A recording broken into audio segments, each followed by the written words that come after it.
এই নদীতে পাথর কে ফেলছে? আমি ফেলেছি। আরে ভাই, এই নদীতে জল পড়া আছে, চলো আমরাও ডাকি। আরে না, এই মেরে ফেলবে। আরে দাঁড়া, আমি ডাকতেছি। এই নদীতে পাথর কে ফেলছে?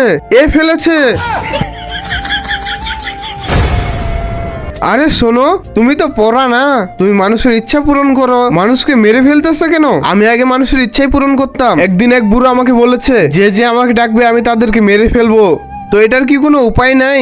উপায় আছে, যদি ওই বুড়ো ওর ইচ্ছা নিজের কাছে নিয়ে নেয়। তো আমি এখনই আসতেছি। হে দাদা, তুমি ওই জলপরার কাছে মরার ইচ্ছা চেয়েছো নাকি? হ্যাঁ, ওই সালোর কাছে যৌবন মেয়ে চেয়েছি, আমাকে বুড়ি মেয়ে দিয়েছে। তো তুমি ওর ইচ্ছা ফিরিয়ে নাও। হ্যাঁ, এখানে আমি কি পাবো? এই মেয়েকে পাবে। দাদা, জলপরাকে ডাকো, দাদা ফিরিয়ে নাও। বন্ধুরা, তারপরে এটা কি হয়ে গেল সেটা দেখলে তো তোমরা আস্তে আস্তে শেষ হয়ে যাবে। তার আগে বন্ধুরা, আসো তোমাদেরকে একটা ম্যাজিক শেখাই। ম্যাজিকটিকে করার জন্য প্রথমে ভিডিওতে লাইক করুন, তারপরে চ্যানেলটি সাবস্ক্রাইব করুন, আর তারপরে রিমিক্স অপশনে গিয়ে ইউজ দিস সাউন্ডে ক্লিক করলে ম্যাজিকটি হয়ে যাবে।